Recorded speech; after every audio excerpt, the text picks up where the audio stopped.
Pandora's box is about to open wide. I have my 111th birthday. That's not my 111th birthday. You're listening to Pandora's box. Can you give me what was it? Yeah. Everyone, do your own. Maybe even if you can, some way, just send us a little audio clip of you doing it, and then we can all just laugh and just do it together for eternity. We can all laugh together. We can, can't we? Absolutely.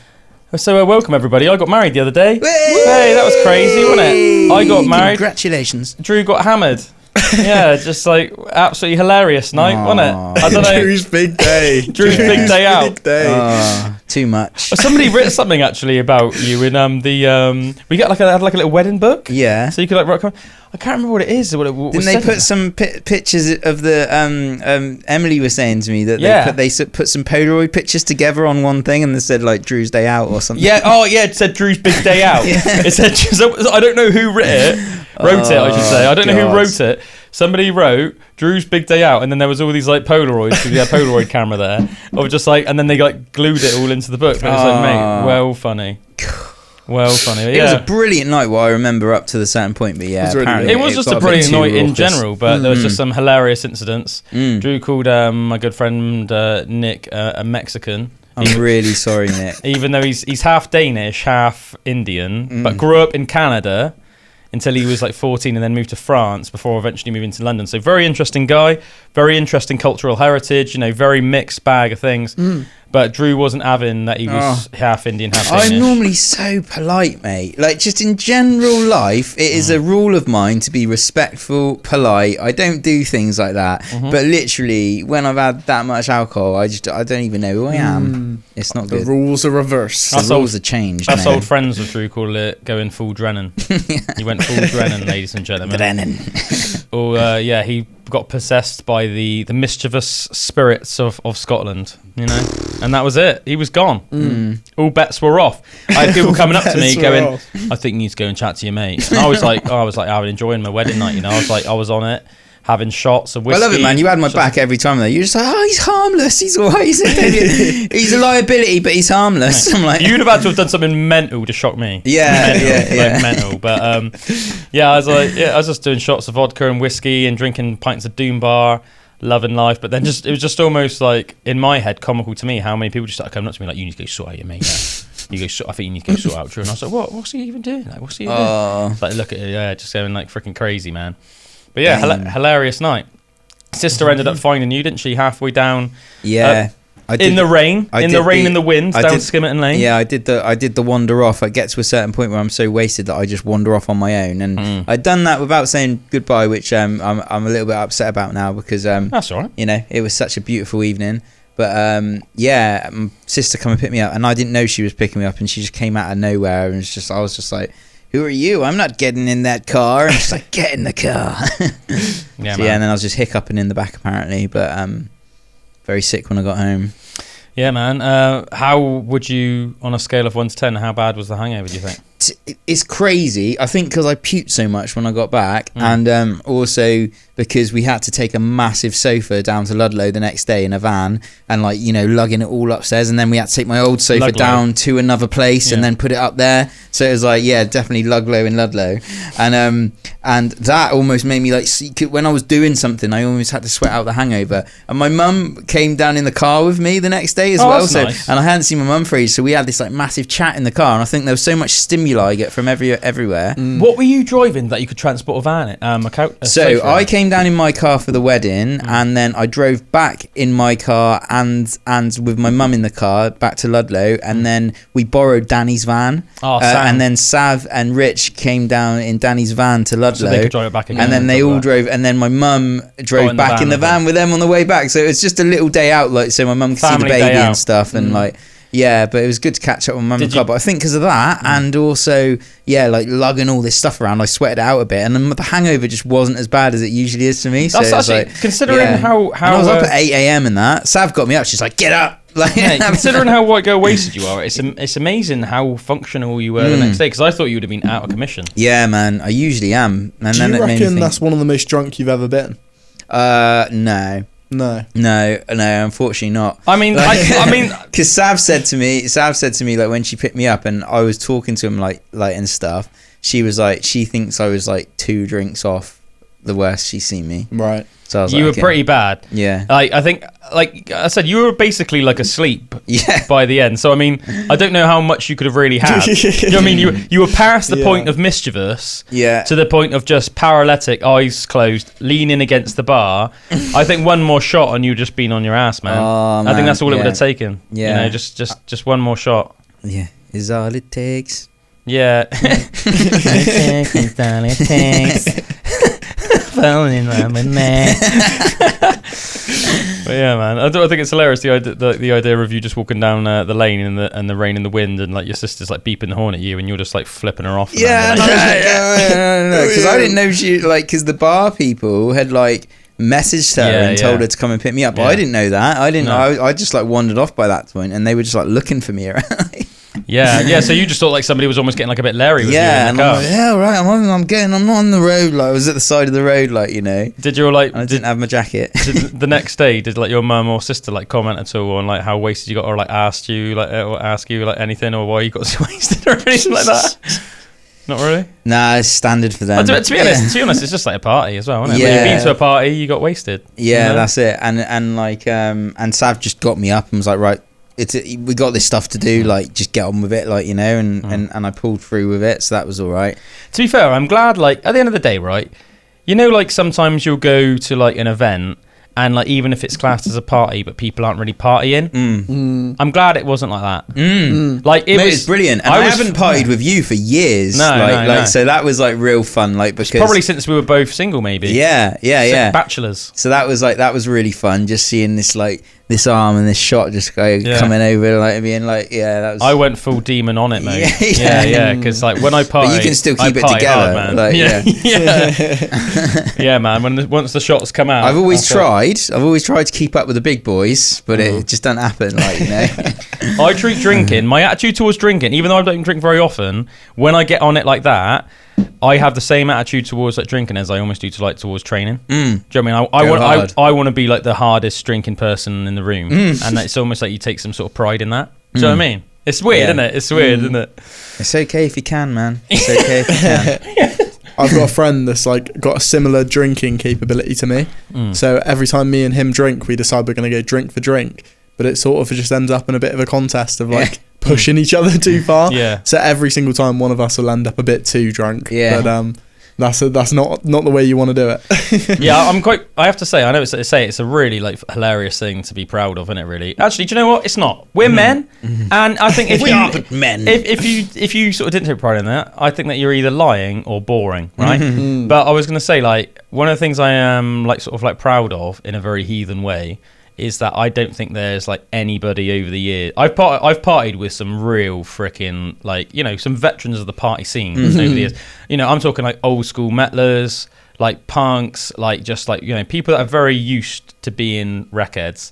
And I don't think there's anybody that I haven't like been able to seriously mess up. Do you know what I mean? Like even like Josh's dad. Do you know what I mean? Who's like old school. Do you know what I mean? Everyone used to call him Scuff back in the day, and he's like this like old school punk rocker, like punk metaler guy, isn't he? You know, like.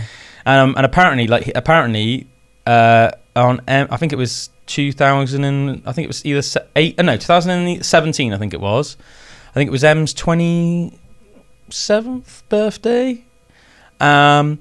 Do you remember that night, Drew? I think man, it was at Cobbles, wasn't it? And I split my trousers and we went to yours, and then we ended up running to Palace, me, you, and Willie. Yeah. And I remember I went crazy shot mode, didn't I? A bit like I did the other night. I remember I was just buying like loads of shots in Cobbles. There was a lot of Jägermeister going on, and that was because that used to be one of my go-tos. Yeah. I probably would have got out the other night. I just don't think they had it at Greenway. You were giving Steve loads of Jägermeisters. Yeah, I was trying to get loads of people to do Jägermeisters, but there were people apparently like Em and like Alice and that told me afterwards that there were like people like hiding from me. But I'm not talking like, you know, churchgoers. I'm talking like there were like metlers and stuff like hiding from me because they were like, oh no, he's got another tray of shots. Because I was buying just like trays of shots and like going around like do a shot. Like, that's the thing. Like I'm definitely not scared of trying and doing it. Like, do you know what I mean? I will just keep taking them, but then I end up just out of control, and it's just like, Yeah, just completely wasted, plastered, can't remember, blackout. Yeah. Apparently that night, I think I'm right in saying this. If Josh, if you're listening to this one, then obviously like let us know, confirm winner one way or another. But I think that night, Claire found Josh passed out halfway up his stairs at home and was just like, he'd made it halfway up the stairs, Yeah. and stuff, Yeah, but then yeah, just like passed out. So I'm proud of that. And then I think something like Sharon found Steve like outside their house, but there's like a drain outside their house by their driveway, and I think he was like passed He puked out in the drain, puking, yeah, like yeah. he like puked in the drain and then like fallen asleep there. I don't know, or he might have puked in the drain but then managed to get in the house. I don't know, but something like that. But either way, I'm pretty proud of that. But I remember, we ended up getting a taxi back to my folks' house, didn't we? Because that was for That bit's blurry to me. yeah. I think we got a taxi. With them as well. And Becky and Alice. Yeah. And then we got back to mine, my folks' house at the time where I was staying, and I can't really remember much past that point. But I remember in the morning we were both like had real. Didn't you like go outside and you just like crawled into like a bush and you like threw up in a bush, and then you said that you like woke up again and there was just like one of my parents' cats just like chilling with you and you were just like stroking it like. Oh yeah, the cats will always help. I remember I had like just a pounding headache. Oh, I remember as well that night. Do you ever get like sick, like feel sick the next day, or do you just get a pounding headache? Because I always feel really sick. Like I always feel like I want to puke and stuff. I do sometimes, but I try my best to like resist the urge to be sick because I feel like once that'll send you on a downward spiral. Well, yeah, and if it's too past the point of actually your last drink, I feel like. Do you know what I mean? You're probably just going to make you feel more sick, but you're not going to get any alcohol out by that point, probably. So it's going to make you know when you like retch loads and it almost like hurts your abdomen and stuff like that? I always go down that because it's like, the alcohol's like long gone, but I just like my body just wants to puke. It's like trying to reject something that ain't even there anymore. Like, After years of drinking, I had like the worst hangover I've ever had after the fair this year. Really? Oh, yeah. The worst I've ever had in my life. And I think that's the only time I've ever thrown up, like just from hangover. I woke up and I was just in the, you know when you sort of like wake up, probably one of the most drunk I've ever been as well. I remember it getting to the point where I wanted to like join in on the conversation, but I like couldn't speak. So I remember just being sat in a corner, just being like, not able to talk. But then that next day was a miserable day. I think I didn't see the light of day that day. I think I just kept the curtains closed, you know. Whoa, and just tried to sleep it off. Did you just get like fully on it the night before, did you? Just, like, a bit too much. We started drinking before the fair, you know, and we were doing beer pong. And me and my friend kept losing. We'd like almost set up a game where we were going to put, you know beer pong? Yeah, and we'd set up like a cup in the middle as well, where if anyone gets the cup in the middle, then the other team all has to do a shot. Right. But I think the other team hit the cup in the middle like 4 or 5 times in a row. And we were just knocking back shot after shot.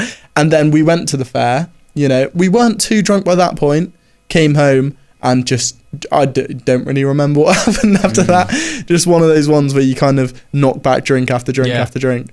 I always think what makes me feel a bit better the next day is just cleaning everything up though. You know, I can't wake up and be clean like up hungover. the outside and that will clean you inside. Exactly. If I don't go and have a shower and like get rid of all the empty bottles and like you got to have a good clean up, man. Then I feel like you just feel so much worse. And have like a real good meal. Usually for me, like if I'm going to get wasted, it's super rare nowadays because to be honest, I don't even really drink that much. Do you know what I mean? I never drink during the weekdays or anything. And if me and Emma are at home, we won't just like drink like at home just for like pleasure. But it's usually on a Saturday. So like on a Sunday, I'll have like a nice big roast dinner. Do you know what I mean? I remember we did it that time that we were talking about a minute ago when we went out for Emma's birthday when I got like everyone hammered. I remember we went to we all like were like absolutely hanging in the morning, but then in the afternoon we went to Merry Monk. Do you know in Tottenham? It's like a real nice carvery place. Yeah, and we met and Dom came as well. Yeah, that's it. Em's friend Dom, who's hilarious. He was being funny the other night, wasn't he? Yeah. And then and I think Em's friend Barbara as well. And I think we went for like a roast, and it was just real, just sort you out. Do you know what I mean? Yorkshire pudding, roast potatoes. Yeah, man, like that's about meat. when I started seeing the light of day. Yeah. But yeah, so that was good. And I did the same thing the other day because I said I did have a bad hangover and woke up in the morning. I say doing. Oh, where'd you go? What did you do?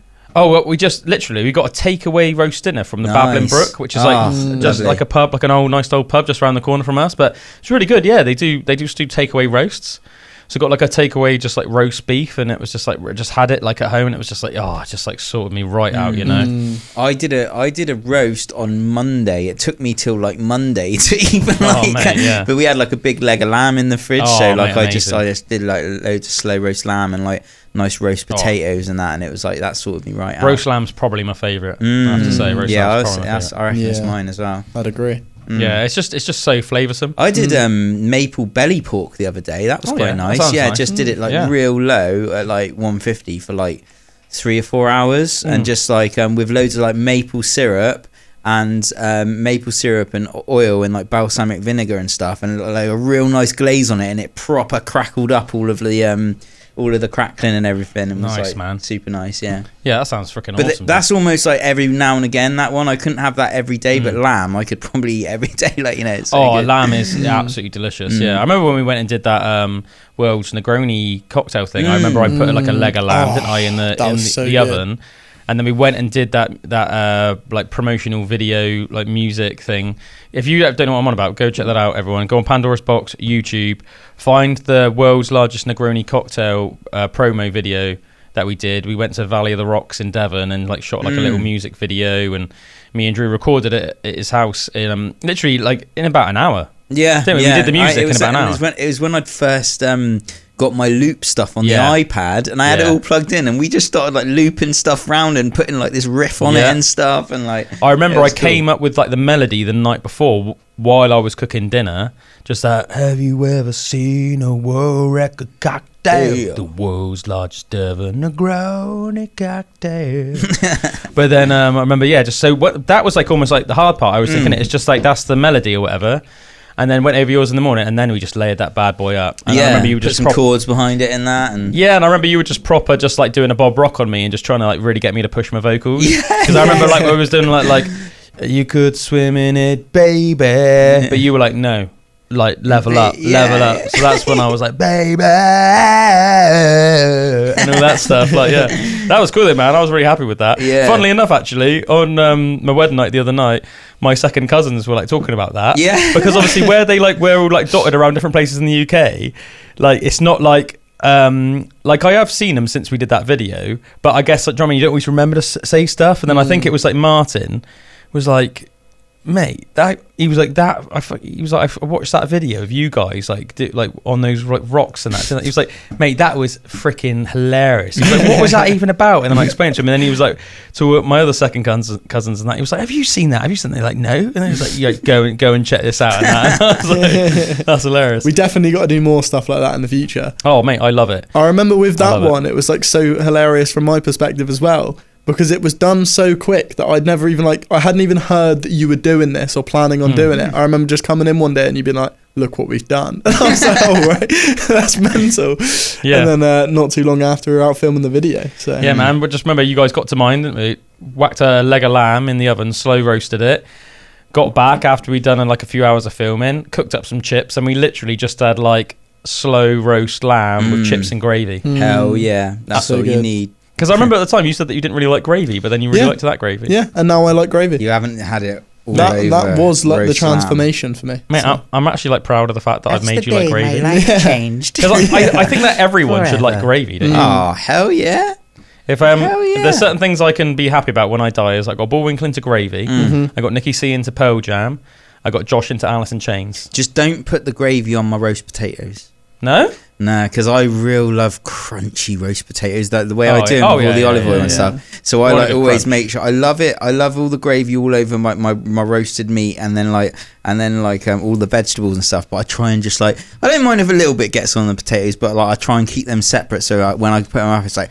So you want it more like the meat and the veg. Yeah, and then those potatoes are like crunchy. Yeah, more on like the broccoli and the meat and stuff. Oh, fair enough, man. Tell you what, I absolutely love. Obviously, we had a nice hog roast the other night at the wedding, and there was some good stuff in. But I love stuff in. 2 out of 3 of us did. Yeah. Oh, I wish I did, because I bet it was amazing as well. And just like it would have been a way more PG night if like Yeah. If I had have I mean, had that. I don't know if I wanted it to be more PG, to be fair. I wanted it to Had be to a be little bit rated R. PG, more PG for me. Because I could have probably handled those shots more then, because I hadn't had one bit of food that whole day, and that was part of the problem, you know. It's like, if you're just literally, all you're putting in your belly is shots of alcohol, that's just going to get to your, like... Yeah, true. It was going to get to your bloodstream so quick. You should have known that when the food came out. Yeah, I know. Do you know what I mean? I in my head, though, I was just going to keep drinking pints. I didn't think that I was going to get on... Like, do you know what I mean? Like, I hadn't planned in my head to get on. Until I was like, come on. Yeah, and then it was like, right, then it was like next level then. But like, I was think like, your plan on originally pints as well was to get food after you had like a pint or two. Yeah, because I'd only had like 2 pints by the food was there, and I get really worried about getting over full and then not being able to drink anymore. Right. Do you know what I mean? So but you were already getting Drennan, man. Yeah. I think the thing is as well, like it wasn't like we were having like a massive 3-course meal as well. Do you know what I mean? And also because of it's like a hog roast and you just go up with your plate. You can pretty much have you can have as much as you want. So I had like a nice pork roll,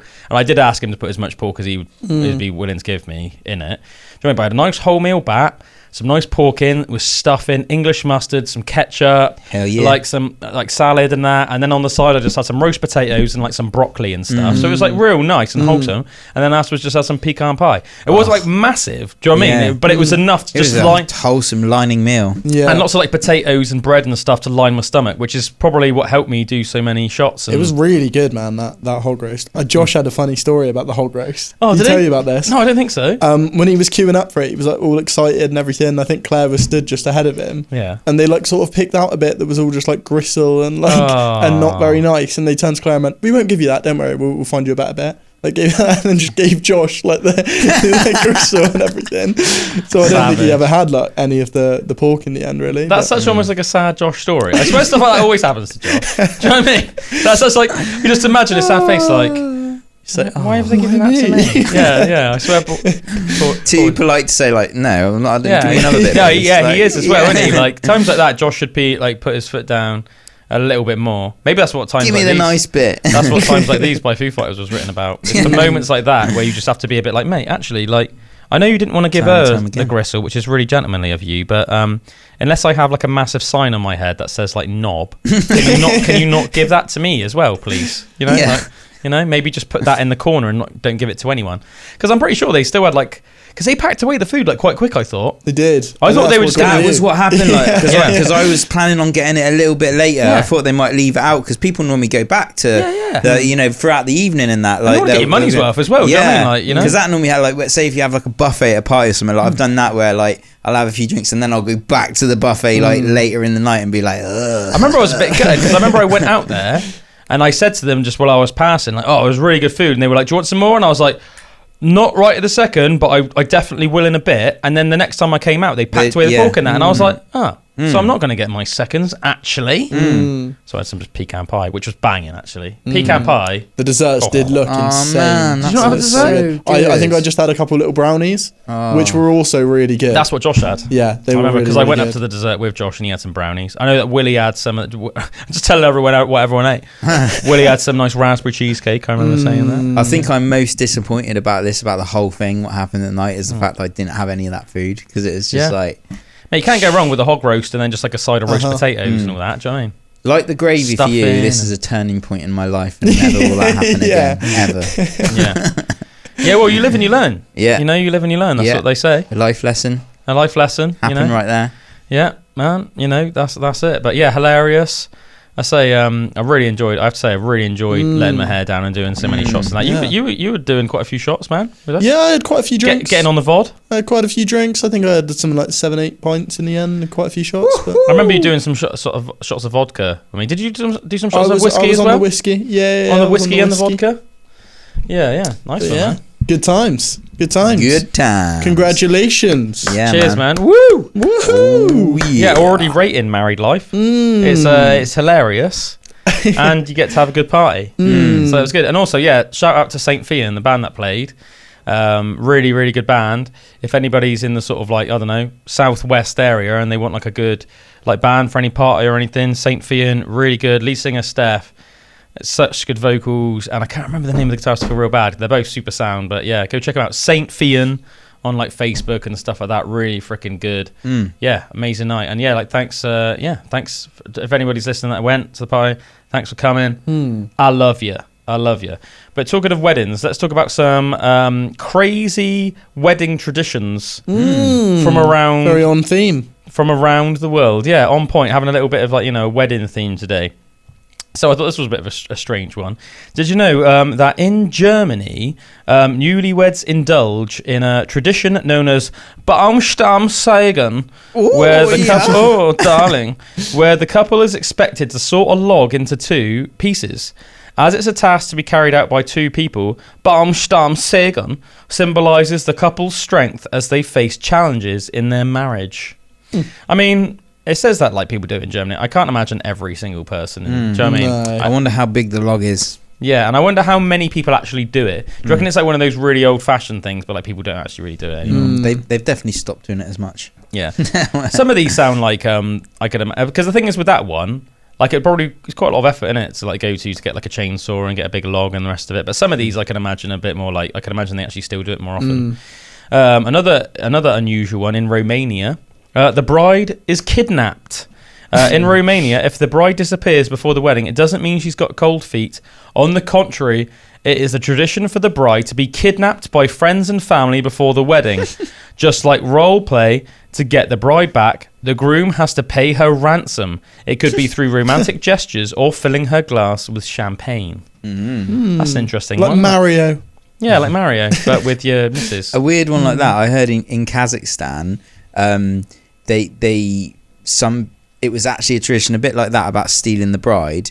Like they would actually kidnap women and they would own them from doing that. Like they would be able to marry them and stuff, and like they would just have to accept it. How recent is this? I don't know. I remember like Cammy was like telling me about it and stuff, and I was like, that is just like maybe that's mental. what your dad did. And yeah, maybe. And it's like and it's like something about horseback and stuff, and they can just like grab the woman and like put them on the horse and just ride off of them, and then the family have to accept it and stuff, and it sounded so weird. I was like, that is mate, mental. that's crazy. Are Kazakhs descended from Mongols? It's like similar thing, yeah. Like right, that sort of area, on the steppe, isn't it? Yeah. And like there's a lot of like there's like Kazakh they hunters. Look like Mongolians. They're like there's like Kazakh eagle hunters that just like live out in like nomadically, like out in the land with these massive eagles that just hunt like game and stuff. They've trained the eagles to hunt the food like for these them. huge eagles, and that's they're like these Kazakh cool. hunters. Yeah, they look pretty cool. But I don't know, sound pretty mental. What did you think of, because you've been to Kazakhstan, haven't you? What did you think of the country as a whole? What were your like biggest takeaways in terms of like what are the main differences between say the UK and Kazakhstan? Things that you thought were strange. I would say that the actual like the family element of what they do was like way more like we do it here like Sunday lunch and Sunday roast and like like a buffet and stuff like that. But they call it the table, and it's literally like bit more intense. It's so cool. Like their events and things will be like whole families and that, and just so much food, so much homemade cooking and that, and it's like a whole event to just like lay this table. So it's like a buffet, but just a beautifully like laid and made like table of just all this homemade food in that, and the living rooms like. I think I've said this before, but like the center part of the living room is like wedged out of the floor, and you've got this long table. It's almost like Japanese, where it's like close to the floor, and then you've got a raised part all the way around, and they've just got cushions, and people will lie down and eat from this like buffet table thing. But like all around in the living room, that's all it is. It's just this like table, like weird little table that's close to the floor in a recess in the ground, and then just everyone outside on these ornate cushions. It's like the eating room, like, but it looks like some kind of like, banquet. Yeah, banquet room, but but where you could chill out, and then everyone would just go sleep after. Which so it's cool. almost like what your big takeaway was. What they're like bigger. They're more keen on their traditions. Yeah, traditions like that, like beshbamat as well as like a traditional meal, which is like horse meat and like pasta, horse. Did you meat, eat any horse meat? Onions. What was it like? And potato. I really liked it, and the sauce is called sorpa, and like so they boil up the horse meat for ages, and they reduce it down. And they use this as a sauce for the thing. Put this on this massive tray in the middle, and everyone eats it with their hands. Wow, and that's like another like tradition thing. What would and you they got like lots of yurts over there as well. Like beef, but a stronger, gamier taste. Right. And yeah, but like can go like a bit like shredded beef and stuff. Like so almost like a cross between like beef and like venison or something. Yeah, I'd say yeah, something around that. That sort of makes sense in a way. Yeah, and that was really nice. And then they have like a lot of yurts and like animals. So I went into where my dad's wife Cammy was from, like her hometown called Colsery, which was out of the cities and stuff. And they just still had this like massive yurt. What they'd have open like up all summer and that, and they had like a camel in that, and they would like milk the camel and you make this like special drink out of it. I didn't milk it, but I had a stonking hangover, and they gave me a bowl of camel's milk. Oh, nice. It's in a bowl. It's like fizzy. It's like weird. It's like fermented camel's milk. It's a little bit alcoholic, but that literally sorted my hangover out. Do you know what? I've heard some good things about camel's milk. Did you know that camel's milk, out of all the milks in the animal kingdom, is the one that is most similar to human milk?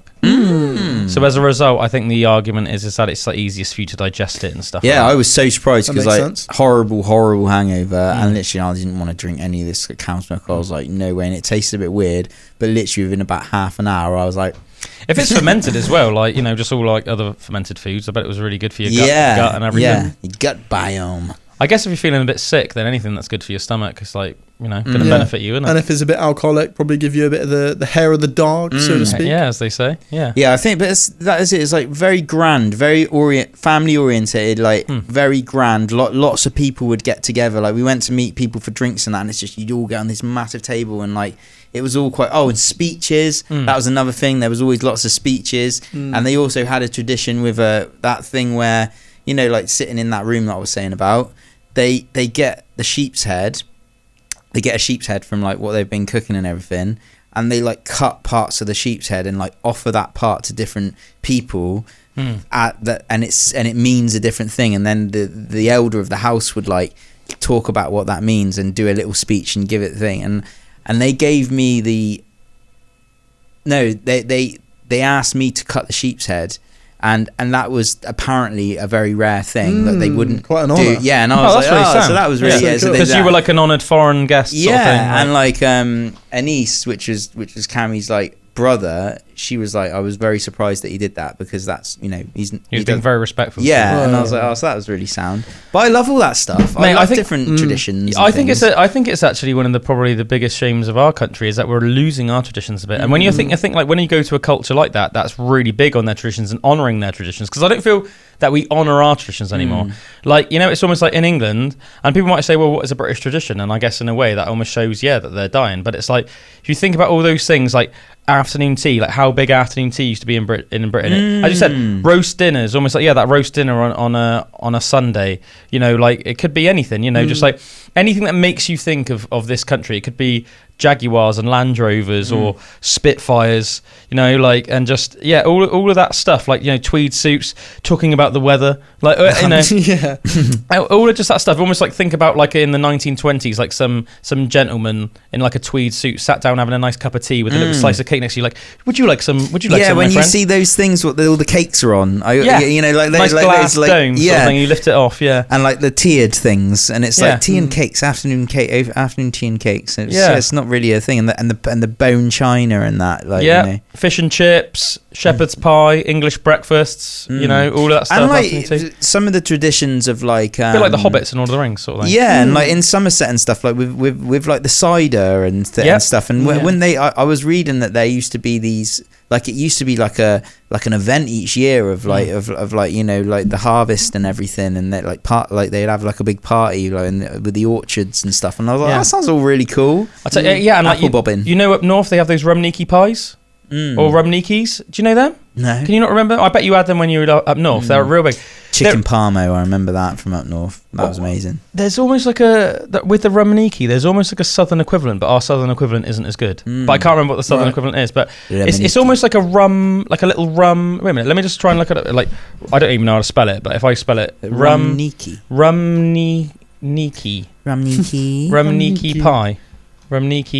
pie. Let's try and have a look. I'll probably spell it. Oh, there we go. Rum. Is that it? What's a rumniki pie? Yeah, it's like a really delicious, like northern sort of like dish.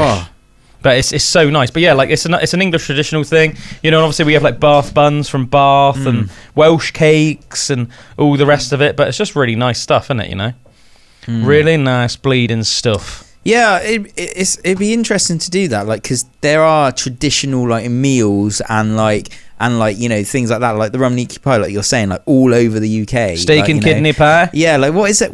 Like Welsh cakes and that. Yeah, like, Welsh cakes. Yeah, things Steak like that. and kidney pie. Yeah, you know, like all of like there's just the classic British dishes and stuff like that. And I feel like it's almost like we're losing a bit of our tradition nowadays. Do you know what I mean? I remember even like talking about how like it's a bit like the Hobbits. Apparently Tolkien based the Hobbits almost like on people, like rural people from Britain. Apparently. You know, just like, you know, how they're just like, yeah, like almost like loving their pantries. You know, they all love their cheese and their pantries and their afternoon tea and, you know, they're like sausages and bacon and all that. And like, very homely. Yeah, very like homely. Like loving being by their hearths, by their open fires with a cup of tea and a slice of cake or some cheese and biscuits or something, you know. And Here's an interesting thing. I was speaking to Jake about this on Jacob Ayest, your brother. Ayest, indeed.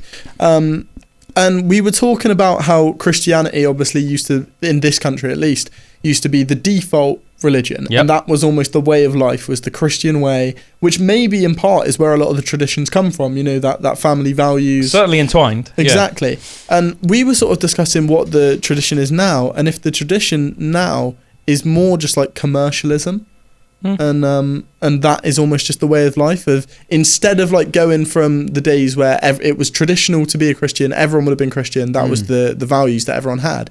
Nowadays the values are sort of, you know, the 9 to 5 going in and, you know, working towards these materialistic things. That's a bit depressing though, isn't it? And I would even say that with food, like we've seen the difference in like you know, when I was growing up, when I think of like, say, like parties and stuff and like family gatherings, family events, like just growing up around like my parents and that, we'd always have like people round and stuff, and we'd do cooking, or we would do parties and all that kind of thing. And like literally, or pubs, you go to pubs and stuff. But now, a good English pub. Yeah, but now it's like there's so many like eateries that just pop up, and like Nando's and just like all these, like, it seems. Well, even like Mackey's, Mackey's, KFC, and there's always like fat queues, isn't there? Yeah, and you all go out to these things and maybe be a bit more isolated and like quick, easy, massive chains. Not like a whole night of evening where you're at home like with your friends and your family, and it's that more like I think it is interesting. It's like capitalism is the new religion. Yeah, in a way. Everyone just follows. Yeah, I guess you could say in a way. And it's almost just like that cheap and easy thing as well. I always think it's like real sad, you know, like, and I think, you know, we all do it and we will have to do it sometimes because we just haven't got the time. But you know, when like families don't eat together and that, or they all have like different stuff, there's something quite sacred about all like sitting down and eating the same thing. Oh, 100%. And you almost like bond over it and you're like, oh, this is so good. And oh, yeah, it's do you know what I mean? It's a like, natural thing for us as like the little tribes we are, tribesmen. Yeah, because I think at the end of the day, we are tribal people. Do you know what I mean? And that's really important to us, our bonds and stuff. And I always think it's really mad. I'm not anti Mackey's or anything like that at all. I think at the end of the day, it has its place. If you want to eat Mackey's. I have one every now and again. But like whenever you pass a McDonald's, regardless of what time of day, especially if you like sort of like leaving work and you're like popping in a supermarket or something and there's a Mackey's nearby, there's always such a big queue. Like through the drive-through and that, and I just think it's mad how many people are just wanting that quick, easy fix on the way home, and they just want to like chuck like a tenner. Especially like when I finish work here, sometimes I'm like, right, go and big drive. I'm like, right, Mackey's. I need something just for the drive on the way back, and it's like it's just easy, it's quick, isn't it? And easy and stuff, and but it's satisfying for the time. But then But yeah, it's not like back in the day when you'd have been having like a proper good meal. That's it. And I love like at home, like it might take all day, but just as a process of your day, just getting like slowly getting that roast cooked or whatever, just for, I even though it's such an effort, it's just so good after. And just like if you're doing it for a few people and stuff, it's like, but I would just like that I'm content doing that with my day. I think what ties into it as well is almost like we're losing our sense of community a little bit as well. And I remember like everything's on such a bigger scale nowadays. Do you know what I mean? It's like you obviously live like really far away from your work nowadays and stuff, and it's really common for people to drive sometimes like up, you know, over an hour to drive to work every now and again, or catch a train. You know, you hear people that like live in Reading but they'll catch the train to London to go to work and stuff, and it's like, when I remember my great granddad Cyril, who's long past now, he died in like mid-90s. He grew up in Stegursey, which funnily enough is the village that I live in now. I didn't grow up in Stegursey or anything, but I moved there in 2018. And apparently like he worked like in Stigursi all his life, but it would almost be like most people would, and because especially when he was growing up, like he was born obviously like early sort of 1900s sort of thing. Do you know what I mean? Like I'm trying to think off the top of my head. It would have probably been sometime around like either the 19 teens. Do you know what I mean? Like 1915 or maybe at the latest 1920 he was born. But in those days, obviously, most people didn't have cars. Yeah. Unless you were like super freaking rich or something, you wouldn't have a car. So like most people worked in the village they lived in. So it was almost like you'd all just sort of chip in. So there would have been a super sense of community. Everyone would have known who they were. And in terms of like what he did for a living, apparently it was almost just like he just did a bit of everything. So if there was like a building job in the village, he'd go and join in. And like lots of men in the village would. You'd all be there like carrying bricks, and then one guy would be really good, a good brickie, and then another one would be a good carpenter, and then another one would be good at that. And if you weren't good at anything, but you were a big strapping lad, then you'd be doing most of the labouring and stuff like that, like carrying all the tiles and the bricks and the bags of cement and that. And then other days, like if there was a funeral, he'd go down and he'd be like a pallbearer at the funeral, and he'd help carry the caskets. And then you'd go down at the mechanics and stuff. Do you know what I mean? And like chip in down there and stuff. And I thought I would love that. Personally, almost like that, like just like whatever's needed for the community. Nowadays it's like, have you got your CBIFS license, mate? Oh no, sorry, can't do it then. And it's like, do you know what I mean? It's like everything almost just seems like too much of a ball ache nowadays. It's like you can't just like try your hand at anything, because you have to do like a year or two course first. And it's just, or like even just if it's just like a 1 week intensive course and that, it's just enough just to put you off, and you're like, nah. Do you know what I mean? Like, but in reality, it'd be really nice almost just to like be able to like try your hand at more stuff, and just do more, and like do more stuff. like the more kind of like handsy kind of stuff. Like I would have loved. I always think, like, imagine if there was just like a communal workshop or something like in where you lived, or like the village and that. And I remember I went to Stroud once, and it was when Charlie Orme was there, and he was doing some work on my mate on. Oh yeah. And like I went there, and like he was just working in this like they had like one of these community workshops, so he was allowed to do his guitar luthier, like build guitars and stuff, and use any of their equipment and that. And they would like have these sessions with like kids and stuff, where they would teach them about woodwork and things like that, and like furniture making and that. And I was thinking, like, that would be so cool to be able to like learn that kind of thing. Like, I love like woodwork and that, but unless you go to college and learn about it, or unless you buy a load of tools and have a load of land where you can put it all in your garage and start, like, I'm like, how would I do that really? I can't. And it really annoys me, because I want to like learn about it, and like something that's really practical and hands-on, and that where you could build something and like learn how to build a shed or whatever. And like that's what I was thinking, like, sounds really cool when you say like you work with Emily's granddad and stuff, and like to doing these house things and that, because it's like someone who knows what they're doing, he's got the tools, and you know what I mean, and you can kind of learn from that. But I haven't really been around much because of the way communities are now, or like there's not that opportunity so much in my community. Like I just it's just like, oh, that'd be cool. So I think something that just popped into my head then, it would be cool if like a government or a country put in place something, how everyone has to go and do jury service at some point, or in some countries they have like what's it called, like national service, where you have to go and join the army for a couple of years or something. It would be cool if like once a year it was like a necessity for you to go to a workshop, or for you to host a workshop, or even just had like community incentives, like incentives to better your community, your local community, like whether it was come and build a chair together. You know what I mean? Like, that'd be so cool. Or like that. Incentives, better the country, definitely. Yeah, incentives almost to work maybe in a like more closer, like in your immediate vicinity, because I think you're naturally going to care about it more. And like, think if you do go back to like those old days, like when our grandparents would have been young, and great grandparents especially, like, because everyone would have sort of like worked in the local community, and you're naturally going to care about your local community, because that's where you and your kids live, and stuff. You get to know the people more and stuff. But because of that as well, every village would have had like a butcher's and a baker's and everything like that, because you'd all need it. Do you know what I mean? Yeah, exactly. Yeah, it was a jingle that me and Drew once did. That was a hilarious little jingle. I remember us spending like the day in like your old room just like doing that, and that was hilarious. Like, we'll have to play it. We'll play it later on in the show. Yeah. We'll play everyone that new little advert we made as well, just for a laugh. Just everyone can hear my just like weird adverts and jingles we made for the radio.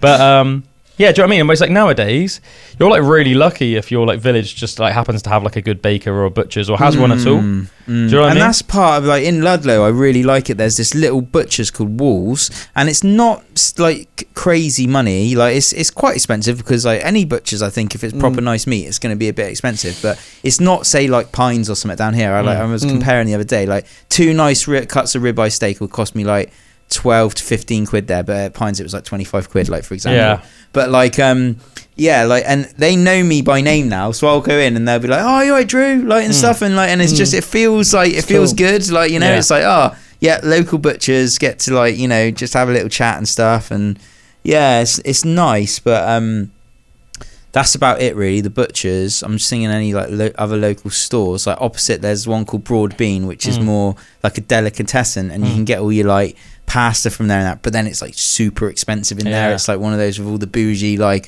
sauces and everything, and cheeses and all that stuff. Yeah, like, and I think back in the day you'd have got all your dairy from like the local dairy farm, and everything like that. So that'd have been real good. Like local fresh bread every day. I remember the one in Stagursey. Apparently, they like obviously they knew everyone so well that they knew exactly what loaf everyone wanted, and they'd even like deliver it to your door if you wanted to. You could like request it to be delivered. So you'd have like a hot loaf of your choosing. You'd knock on the door in the morning, boom. Like we're missing that. We're missing that level of service. There is a nice nowadays, one called Walton's, a nice like bakery. It's a bit like that, and it's like they're only open from 9 a.m. to like 1 p.m. unless they run out. It's like that. You kind of got to go in early and get your fresh loaf if like you want to get one, because they'll close quite early as well. Yeah, that's pretty cool. They don't know my name yet though, but they're not. You're working on it. You're working on it. I almost like even think that with like say like the butchers and that, because apparently the butchers in Stagursey, like the abattoir was literally like apparently it was actually on the road I live now, Sandwich Road, so it was like at the end of the road. But then, you know, obviously there's incentive to make sure that the animals are really healthy and kept really well and have a good life, because obviously, you know, they're sort of the village animals, and if you're eventually eating them, then you want them to be as healthy and decent as possible and have a good as life as possible. So then you know that what you're putting in your mouth, where it's come from, you know that they've had a good life, that they've, you know what I mean, they've been killed, like, you know, ethically, rather than just like this mass factory farming, like, you know, and all the rest of it, you know, and like it would have been way more common for everyone to have like chickens and everything. Like, did you hear that they've put like haven't they put like a tax on having chickens now? I've heard something about it, like everyone has to register the fact that they have chickens, and in the UK or something like that, and I was like, it sounds a bit weird. I don't know if they're trying to, I don't know if it's something to do with, they're saying it's like something to do with bird flu or something, but I don't know how much of that is just them just trying to be a bit cheeky, and how much of it is they just don't want people to be self-sufficient. Do you know what I mean? I did see his post from someone saying like, oh, we should like flood their systems with just like every time we get a chicken, just like you know, like, so I can't remember what someone said about it. I was like, they're basically like, let's flood the system and show them how stupid this is. Like, yeah, I remember my dad's mate Colin was like, I was talking to him about it the other day, and he was like really annoyed. He's like, yeah, I've had to register my chicken. And he was like real annoyed about it, stuff like that. It's like real funny. It's definitely goals to get like bit more self-sufficient, growing vegetables, having chickens, like, you know, eating some grass-fed meat that's locally, like, you know, reared near you and stuff. Like, I think, man. Yeah, so that'd be so cool. Oh man, did I tell? I think I might have told you yesterday. I can't remember. Did I tell you that I almost got in a fight with a Rottweiler the other day? No. Man, did I tell you about that? I don't know. Tell the story, and it might. Right, so it was like last week, and then suddenly I heard like like call out to me, and she said that there was like a massive dog in the garden, and I went out, and obviously, you know, I've got those like French windows, like, you know, I don't know, anyway, French doors, like in my kitchen, and there was just freaking like Rottweiler on my patio, and for some reason, like, you know, like something you just like, you know, well, let's face it, we're like primitive animals, aren't we? We're like it's very instinctive. So I just, for some reason, it just instantly like really bothered me, and I think it's because I know why it was. It's because obviously, like, sometimes we'll be like in the garden with Evie, and we'll like go and get something like from the, you know, we're like, we're just gonna go get something from the house a minute, or like, and then we'll leave Evie in the garden. And obviously, you should be able to leave your kid in the garden because it's like your sanctuary, isn't it? The house, like your whole property, and it's not like our property isn't like well maintained. Do you know what I mean? Like quite recently, I got like a load of brand new fence panels. It's all fenced right down to the bottom of the garden and everything, all the rest of it, and yeah, and then I was like almost like imagining instantly in my head that like she was in the garden, or like if this dog was like potentially dangerous, and like how, or potentially, even like if it's like 1 in a million chance, how potentially awful that could be. So I just went out there instantly and was just like, get out. And I knew which household's dog it was. It was like a household from down the road. But yeah, so I was like shouting at it to get out my garden, and I was like walking it down the garden. And you know, like dogs, they're so tribal, aren't they? Dogs, so they work on like hierarchy so much. And if you can't let a dog like smell your fear, can you? Because if they do, then they'll just instantly use it go harder. So obviously I didn't like stop at any point or take a back step, but it tried to stop a couple of times and see if I would stop in that, do you know what I mean? And was like barking at me and stuff. But I was like marching it down the garden, and every time it like stopped and was like barking at me back and stuff, I was like, don't you bark at me and that. And do you know what I mean? I was like getting like all mants and lamps on it, and like marching down the garden with it. And then like the neighbour whose house it was from, like had like got in this, they must have heard me shouting at the dog and be like, oh my god, the dog's escaped. And they'd like got into like the little stream at the bottom, they'd like walked down, like, so they were at the bottom of my garden. And I just instinctively just like laid into him and like was just like, you know, look, like keep your dog out of my garden. Like, you know, if I didn't have like a 4-year-old daughter, like I wouldn't care, but like, you know, keep your freaking dog out of the garden. I can't remember. Did it like run out to him like pretty? Then because he was like calling it, but he was still. It took him like calling it and me being like, get out. By this point, we were at like not our new like veg raised beds, which are like right at the bottom of the garden. I'd like chased it all the way, you know, marched it all the way down there, and I started like having a bit of a go at this guy. Neighbour. Do you know what I mean? Another thing is they're not bad people, the neighbours, but it's not the point. Animal. Yeah, do you know what I mean? If you've got like a really big dog like that and a potentially dangerous dog, and I said, I'm not like, I think that's the thing as well. Like, this might sound like a funny thing to say, but I'm not trying to slander the dog. But even if there's like a 1 in a freaking million or 1 in a billion chance that dog might potentially be a threat to my daughter, like it's my job to make sure that can't happen. Do you know what I mean? Like, and I say as well, like things like this like do happen. Yeah. My old man, when he was a little boy, funnily enough, was down the road at my grandparents' house, number 15, in Stagursey, in that same street as I'm at now. And he was playing in his grandparents' garden, my great grandparents' garden. You ask him about it. He's just playing ball on his own, like wasn't even paying attention to like what was going on next door. Could like hear a dog barking, but was just like chilling out. And then a freaking Doberman pincer jumped over the fence, tackled my old man to the floor, and like ripped his leg open. Literally ripped his like the top inner thigh, ripped it open. My old man was like screaming and everything. Like his mum and like my grandparents and my great grandparents like ran to the garden, like pulled this dog off. The neighbours were like obviously like besides themselves. Apparently the Doberman had no history of violence to anybody, hadn't attacked anyone before. Just something you don't know, do you? But you know, these dogs, especially big dogs, and this is the thing I think that triggered me about this Rottweiler as well, because they're big, intimidating dogs. They're very strong. Yeah. When you see like something like a Doberman or a Rottweiler, like heaven forbid, but think about how long it would take for a Rottweiler to rip a little 4-year-old girl to shreds. Like seconds, wouldn't it? It would take seconds, literally. And they've got a sort of reputation, didn't they? For some can be like quite aggressive. Well, funnily enough, literally the Nazis used to use both Doberman pinschers and Rottweilers as like their military dogs because of the fact that they're so big and strong and intimidating and have like such strong bite forces and stuff. Are the Doberman, do they look a bit like a Rottweiler, same colours? Almost like more slender. Yeah, and like longer nose and stuff. Yes, longer nose, more slender, whereas the Rottweilers are a bit more just like tanks. But so I started out going to this person. I was just like, keep your freaking dog out of my garden and stuff. Like, you know, shouldn't have to worry about stuff like this, blah, blah, blah. Really like freaking bit his head off.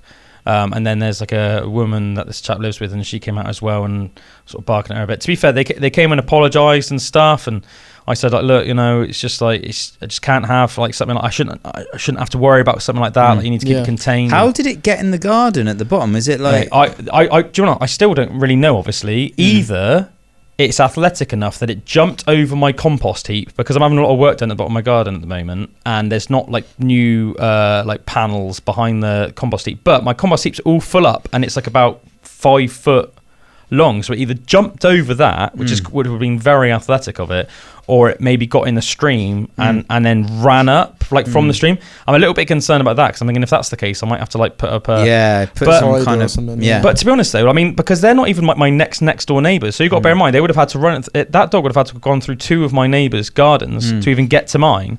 So really, you should contain your dog. Especially a big 100%. Rottweiler like that. Do you know what I mean? You shouldn't just be like worried that there's just going to be a Rottweiler in your garden. Do you know what I mean? Like, that's my garden, that's my property. My daughter should be safe in my garden. You know, and it's my job as her dad to make sure that she is safe. But yeah, I mean, yeah, they say that dog definitely like tried me a couple of times. Do you know what I mean? And you can tell. And there was like for a split second. Do you know what I mean? I thought like, oh mate, I might like, I might randomly get into like some weird like battles of the death with a Rottweiler here. Do you know what I mean? But it's like, funny enough, it made me think of it because I brought up my old man's friend Colin, who was talking about his chickens. Because just that day, I had to go over to my mum's for something. I can't remember what it was now, but yeah, he was there, and I was talking to him, and he used to be in the army, but his like best friend in the army was like the guy, I don't know the title for it, but basically the guy that trained and looked after the military dogs. Oh, cool. Right. And I think in the UK, he said that it was mainly like Alsatians and stuff they used. Right. But he was basically telling me, I was telling him the story in that because it was like fresh in my mind, and he was like, oh no, he was like, Calum, you weren't out of order at all. He was like,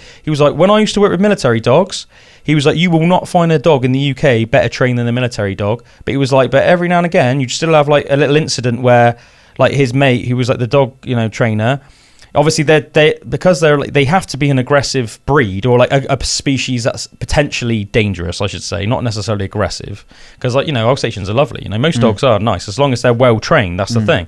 But because they had to be militaristic, they had to be dangerous to an extent. Yeah, they had to. Ridiculously well trained. But they said there were still incidences where sometimes, the trainer would turn his back and then like an Alsatian would like bite the back of his leg or something like that. Do you know what I mean? But it's like, obviously, with like little children, you just can't like run that risk. I'm not going to have my daughter have like carry scars, like mental and physical scars for the rest of her life, just because one dog's just kicked in some weird like fight or flight instinct and just decided to go for her like with an, you know what I mean? Like, because like we all have these weird instincts, but I mean, you couldn't necessarily blame the dog. I wouldn't necessarily blame the dog. I'd blame the owners. You know what I mean? Yeah. But a dog is a very primitive species, and they're descended from wolves. And sometimes they see a small animal. Yeah. Even though we've domesticated them, they're still animals. Still got that in them. And a lot of these breeds, like Rottweilers and Dobermans and Alsatians and some other species, they were bred more for like attacking and killing things. Do you know what I mean? Either like guarding you or like attacking, or to be violent in some way, and that is still in their DNA. The same way that humans are violent. Every weekend, every week in the UK, there's fights and all sorts of stuff, and that's with us who are like on paper more civilized, and we can actually think through our actions. So if we can't subdue our violent urges, you can't expect a big violent breed of dog to. And it's like Josh and Claire recently got attacked by a dog. This is what I was going to bring up. This is a pretty mental story about an XL bully, which are also like illegal. God. Josh and Claire got chased down the canal by a freaking XL bully. Bloody hell. So Josh and Claire were cycling. They've been like enjoying going on their Sunday cycle rides recently, haven't they? Ever since Josh got a new bike, and they were cycling down the canal, like down the back of Morrison's, like near Hamp in Bridgewater. Which I always think is a dodgy little bit to cycle anyway, because anyone can be there. Like the sort of people that probably are just hanging around there, pikeys, probably are the ones that you'd maybe anticipate to just push you in the canal, and that's all it would take. Oh yeah, like a little shove, and there's no way you can stop yourself from just going in there. And I know from like fishing in the canal with Lyle when I was a teenager as well. There's like a lot of like old shopping trolleys with like jagged bits of metal and like pieces of glass and stuff in there. So if you did fall in there, there's definitely stuff that you could hurt yourself. Yeah, 100%. But some like you know what it's like, man. It's like just random wrong-uns. But so Josh and Claire were cycling down the canal path, and obviously it's completely legal, isn't it, to like go down the canal path? Yeah. Like obviously you've been down there before. Oh yeah, I used to like walk and run down there, and we used to do cross country down there in school as well. Didn't we? Do you remember? Yeah. But Josh was cycling down there, and there was this absolute chav apparently just walking down like the canal path with his dog, and then apparently was like, "You're not allowed to cycle your bike here, mate." And Josh was like, said something like, "Oh, like." Yeah, you are. Yeah, you can. I can't remember if Josh even said that. I always went, yeah, I think he did. I think I'd have done that. I think Josh just said something like, all right, mate, or something, and just like carried on cycling. Like, you know, Josh, he's like he's not argumentative in the slightest, is he? But just sort of like, all right, mate, like whatever, like I'll just ignore you. And then I can't remember if he said like something like, you can cycle over there, but not over here, which is just like made up. Do you know what I mean? Like, it's not like a cycle part and then a non-cycle part. But then Josh was like, okay, mate, and then just like carried on cycling. Thought that was the end of it, and then all of a sudden they just suddenly heard like, yeah, effing what? And then Josh turned around. There was just like this chav like pelting it after them, like running with his massive dog. And then obviously he realised that he wasn't going to catch up with him because he got like too tired. So he let the dog off. And then he let his dog off and was proper like, get him.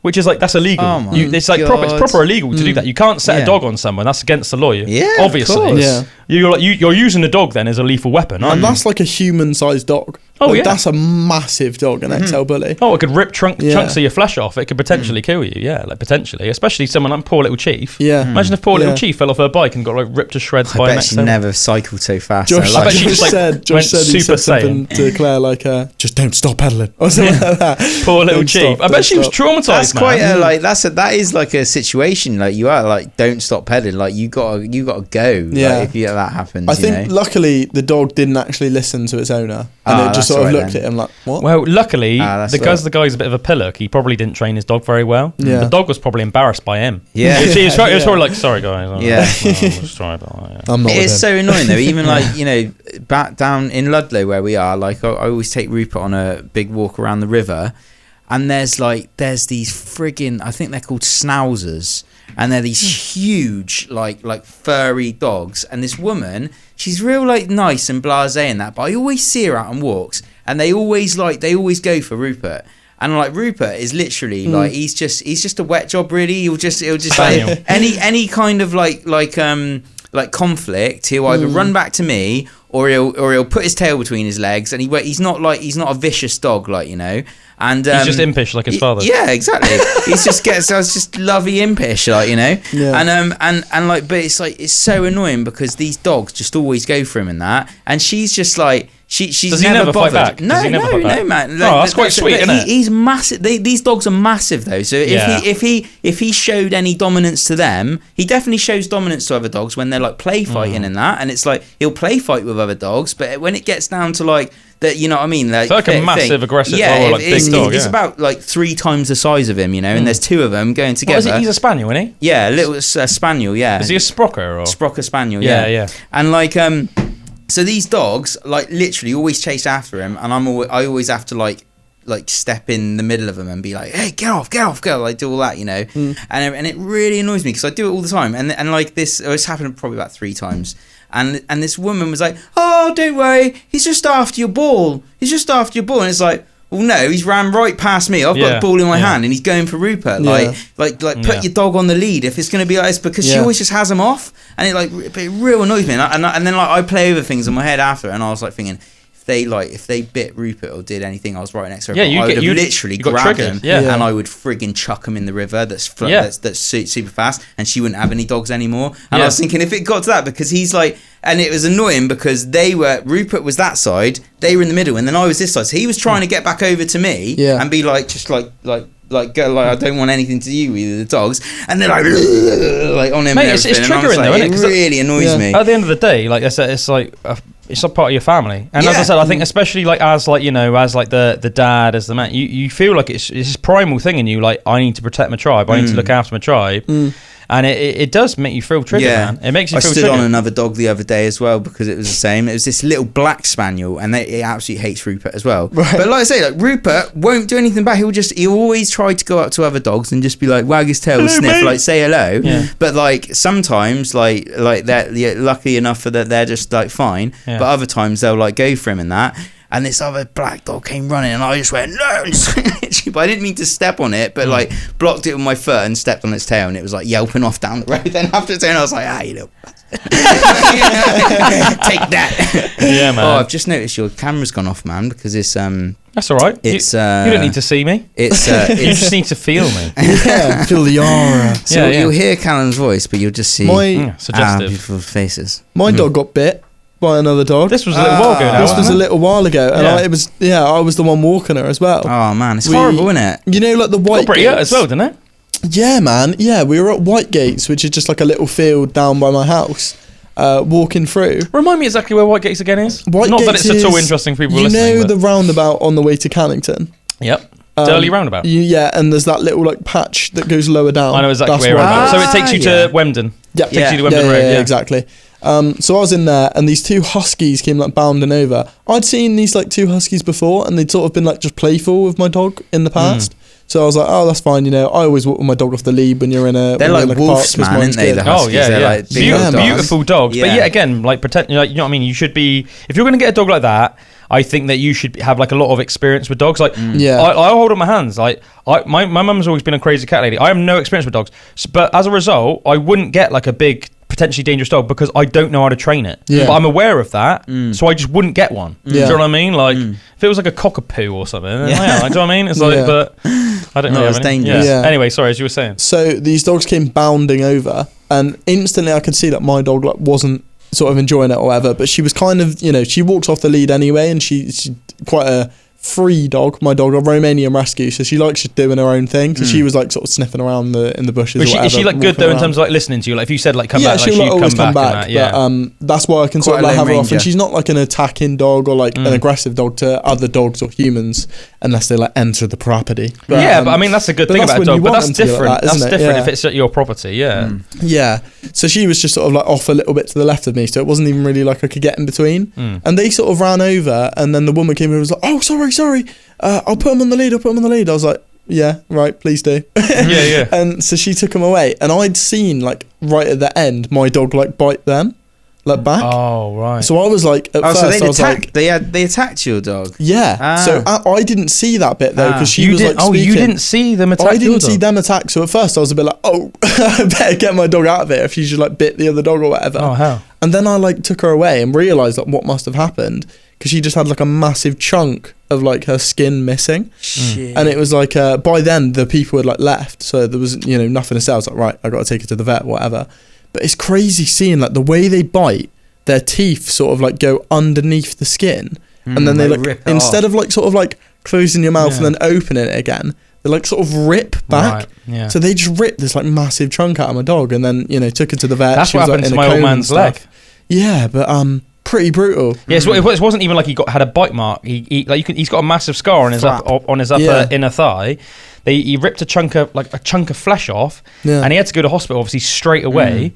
And had to have like emergency surgery, and he says that he can remember the doctor telling him like when he came to and he was all stitched up in that, how lucky the doctor was like, if that dog bit you an inch higher up on your inner thigh, no, it would have like had his nads off.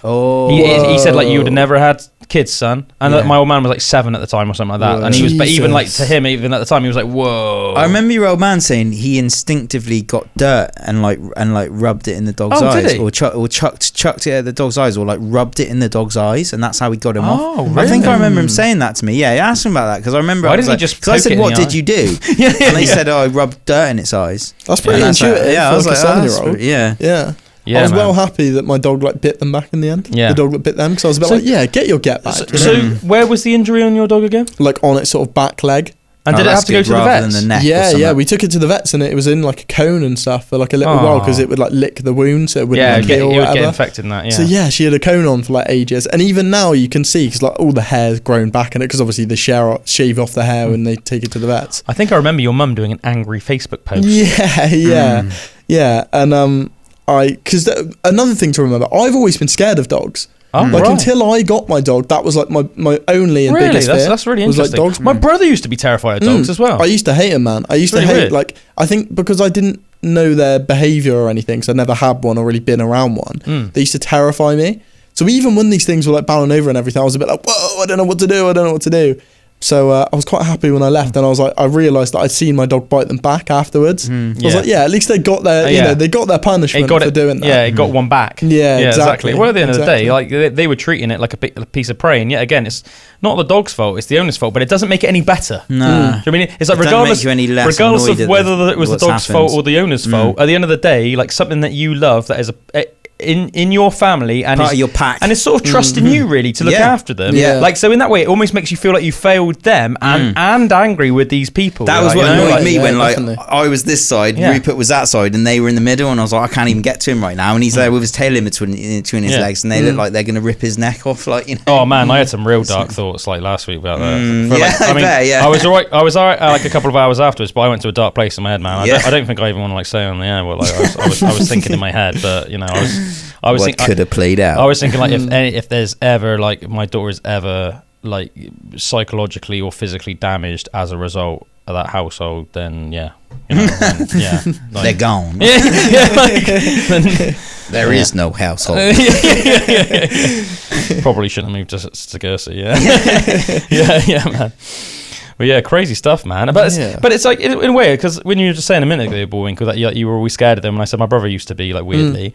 But as you were then saying after that, I was thinking, actually, in a way, it's not that weird, really. Because if you think about it, in this country, quite uniquely, the only other country I can think about like this is probably like New Zealand. I'm sure there's the odd other one. But our biggest like native predator in this country is like a badger. Oh, badger. Do you know what I mean? Like, I mean, we used to have wolves and bears, but that was a long time ago, man. I think like, you know, I think the last wolf in Great Britain was in Scotland, and I think that died sometime in the 17th century. In England, it was much even longer ago than that, and bears have been extinct now for like thousands of years, I think, in the UK. But so think, really, the biggest animal danger to you are dogs, like different breeds of dogs. And as I said, you just have to trust. If you see like a really big, mean dog that's got a strong bite force and can potentially like leave you with scars and stuff like that. Think, even if you're a fully grown man, I'm not talking about like old ladies and children and stuff. I'm talking even if you're a fully grown man. There are some dog breeds that could really mess you up. So you are like almost like having to like trust that like, okay, I assume that dog's like really well trained, and that like the owners have taken precautions to make sure it can't escape. But I remember when I was a little kid, like me and my old man would go out on cycle rides quite a lot. My old man's always liked cycling. And I would go out on cycle rides with him. We'd often go out like past Chiltern Village and stuff like that.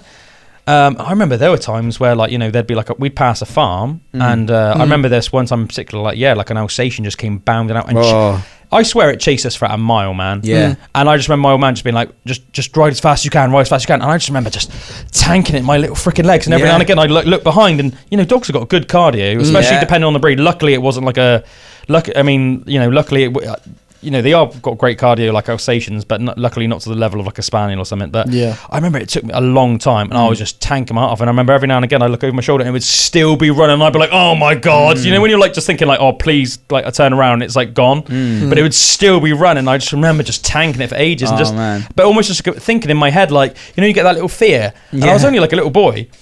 And just thinking like, oh, any minute now, am I just going to feel its claws like digging into my back and just feeling it like bite my shoulder or something, and then just like drag me off. And it was just like such this primal fear that just like kicked in, you know. But just like, luckily I just managed to tank it enough and keep my little cardio up. So, but yeah, it's mad, isn't it? That's why I find it mental, people, that you see like videos of people in, I assume it's in like Southern America, or maybe even in Spain in some parts, where they do like bull races and stuff, where they'll just let like a bull loose in like a town, and you just got to run from it. In Spain they do it, mate. Yeah, that's like mental. Yeah. How crazy do you have to be to like do that? Because you can get people like sometimes as well. Oh man, I've seen videos of people getting by them and that. People like because they just like run down the street in that, don't they? It's mental. And then the bull catches them and just like launch them. It makes you realise how much stronger, like how strong like a bull is. They can launch a human being, and the human's like flying, like literally doing like 360 flips and that. Like well, no more than that, like 720, isn't that? Like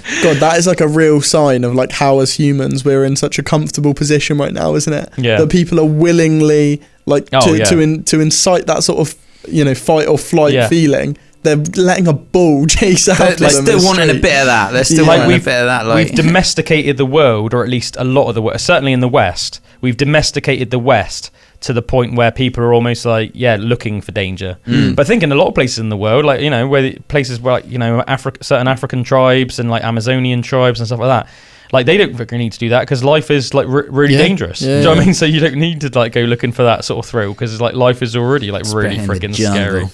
Yeah, man, you might be getting like a crocodile or a freaking anaconda, or if you're an African tribe and you like don't even live in like a fortified building and there's just like freaking lions and and like do you know what I mean? Just like hyenas and all these like poisonous snakes and just like loads of Life crazy will come stuff. and eat you. Even just like, I mean, even though like they're like benevolent creatures, imagine just coming across like the size of an elephant, and if there was just a big bull elephant in a bad mood, and it just decided it just wanted to just Sad it didn't like crush you. you. But I think it's like, you know, like, because when we're around an animal like that as well, and it's weird for us because we're not used to it, especially if you grow up in a country like this.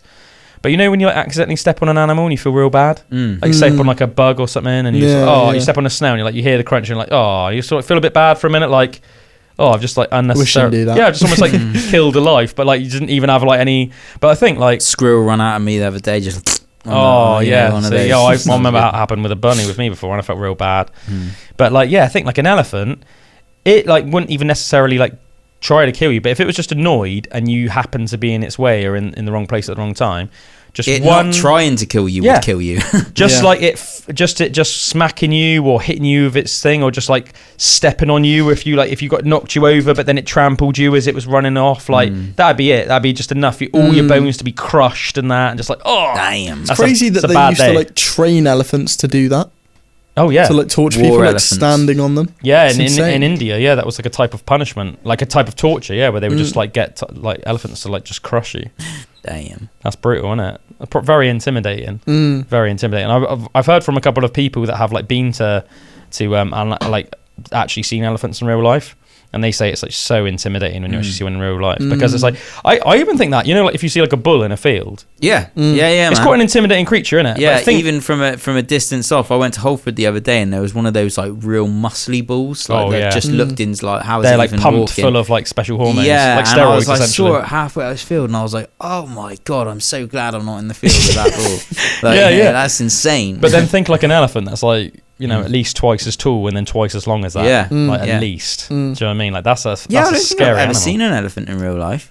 Would you reckon I have you've seen at one at a zoo? I feel like I've seen one at a zoo, and I wasn't like, I don't know, in my head I wasn't as like mesmerised as I think I would be. I don't know if maybe they'd be I think it's because like, even in zoos they have to like, right, so there's a good zoo in Bristol, I can't even remember the name of it now.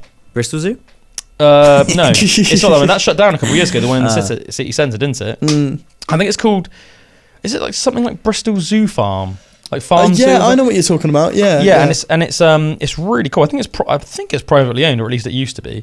But anyway, they got some really good animals there, and they do have elephants there.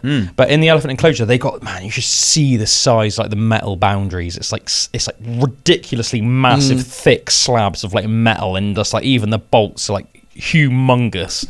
Because I guess, you know, they're so freaking strong. You can watch videos of like elephants ripping trees out of the ground. Like that's how like think about how hard that would be to do. Like imagine running as hard as you can into a tree and how much it would just cane you out, and you just wouldn't even put a dent in the tree, would you? Like, but then an elephant can just like rip a tree out of the ground. So like the enclosures have to be so fortified, and there are places where you can like view the elephants pretty good. But I'm pretty sure, from my memory, they almost had like a big piece of water that like went around the outside, and then you could see the elephants on the other side. So they were still about 30 feet away from you, I think. Right. But I mean, it's still enough though that you could be like, whoa, like they are freaking huge. Do you know what I mean? And like giraffes, I remember I went to Paignton Zoo, and this Bristol Zoo Farm as well has giraffes. Paignton Zoo is quite a good one, isn't it? It's pretty good, man. I rate it. Obviously, where I've got like a young daughter, like kids love going to the zoo, so I've been to a lot of zoos since Evie was born. I'll tell you what's a real lovely, charming zoo, and it's real worth going to as well. Apart from anything else, this is a family-owned business, so it's like good to support them. Obviously, Exmoor Zoo. If you ever want just like a nice little drive and you want to go to a real nice, but they have loads of great animals. They have like cheetahs and wolves and like loads of really interesting stuff, like dwarf caiman and like giant tarantulas. They have amazing stuff, but it's like a nice little family-owned zoo. Anyway, I'm going off topic. Yeah, even when you see like a giraffe, like it's like, whoa, you just imagine like you know, like the same as like a horse. Like if a horse gets annoyed, it might back kick you. And just imagine that from like a giraffe. Oh, dude. Damn. Yeah, like one of those hooves just like cracking right into you. I've seen that video of like the little kid like feeding something to the giraffe, and then like he keeps hold of it, and the giraffe just lifts the kid up, and he's just like, whoa! Like this, she goes flying. The dad's like, whoa! Trying to grab him and stuff, and it's like, yeah, that could happen. I'd love to go on like a safari. And see these like some of these animals in their natural habitat. There's some safaris you go to now, you can even like wild camp. I'm not sure if I'd want to do that.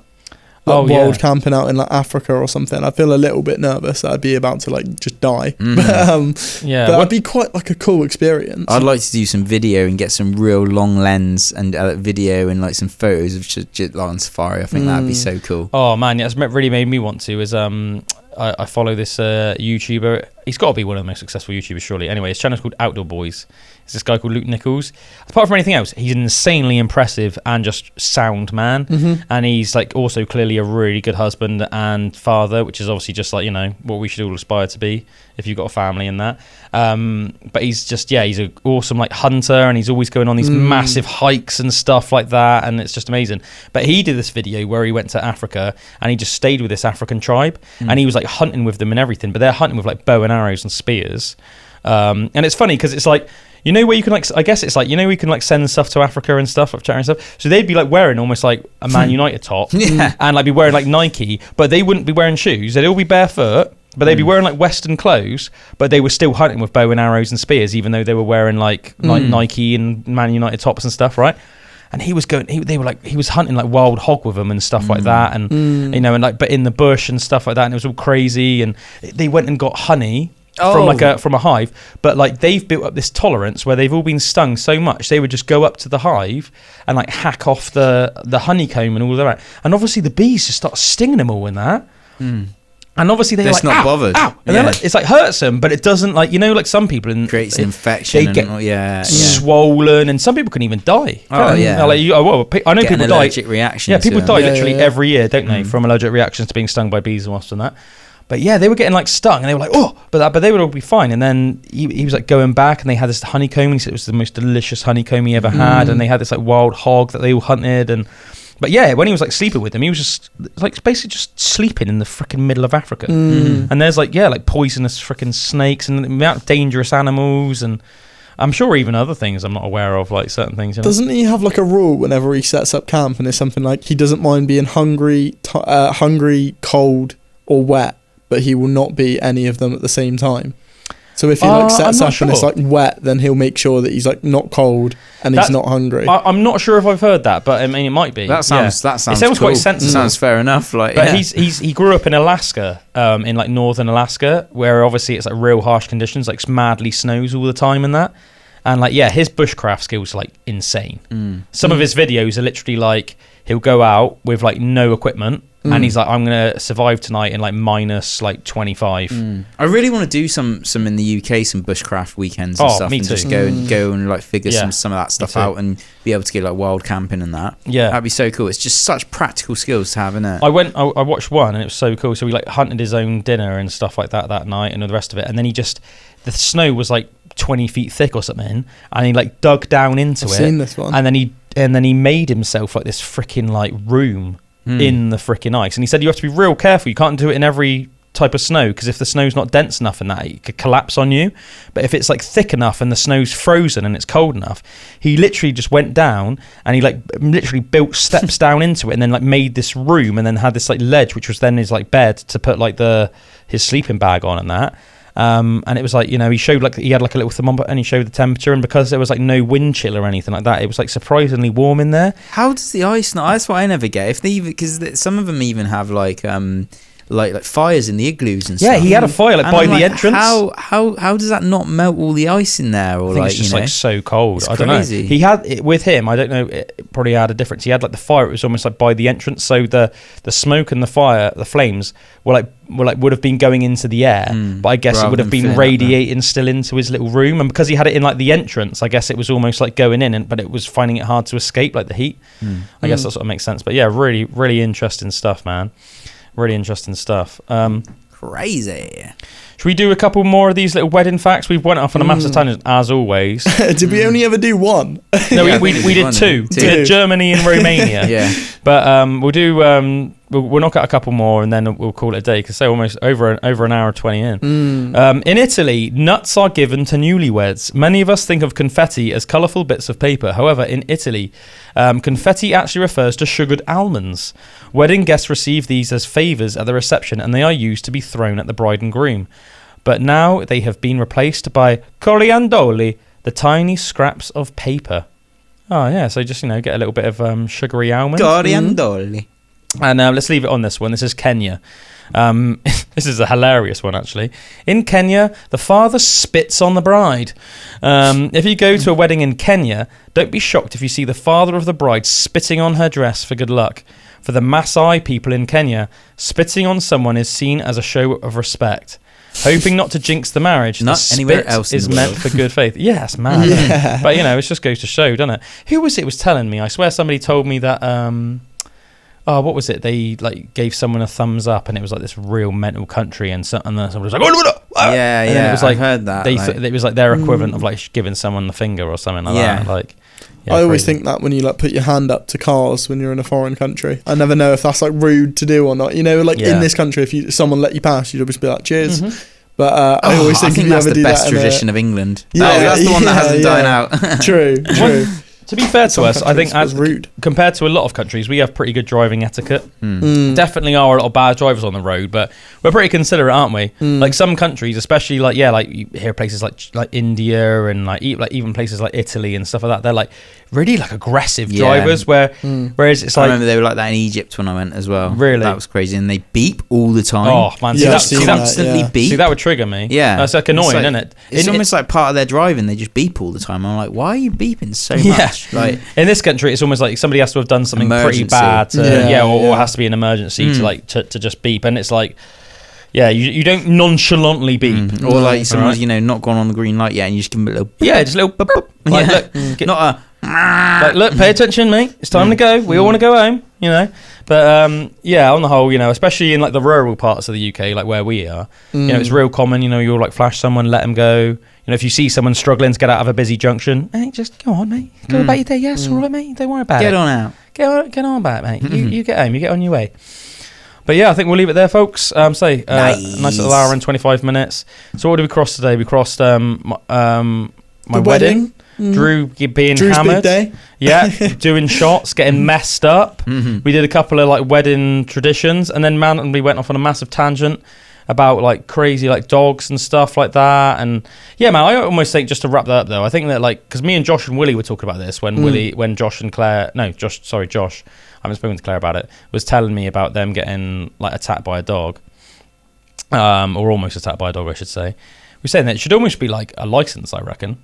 Because I think a dangerous dog is almost like a gun. Like a gun in itself isn't dangerous. It's the wielder of the weapon. Exactly. Do you know what I mean? And the dog in itself isn't necessarily dangerous. It all depends in what the hands of the person it's in. Yeah. Do you know what I mean? You could have like the most massive, like potentially dangerous dog, but if it has the right owner, it will make sure that dog is never a threat to anyone else. Do you know what I mean? I feel like at the very least there should be like a standard training that like certain dogs have to go through. Yeah, once dogs get over either like certain breeds, I was going to say over a certain size, but some dogs, like say like, I'm pretty sure even like St. Bernards, even if they're huge, aren't they just like super like docile. just like chill? Yeah. But to be honest, maybe even them, do you know what I mean? Just because of their potential to do harm. But like like just like a category of breeds that are considered like just a little bit, like you can buy like an air rifle without a license. But like, so if Like you're you could buy a Chihuahua without a if you're the air rifle of dogs, okay, you don't need a license. If you're the shotgun, because like the same way that if you got shot by an air rifle, like it would hurt. Yeah. And if you got like bit by like, I don't know, a spaniel, it would hurt, but it was not going to like probably hospitalise you. But if once you cross over from being the air rifle of dogs to like the rifle of dogs, or like the shotgun of dogs, that's when maybe you should get some like a license and have to at least go on some sort of like some sort of course, That's sensible. And we'll leave that with that everyone for bombshell. today. You've listened to Pandora's Box. We love you. We'll be back again next time. This time next week. Cheers, everyone. take it easy. Bye bye.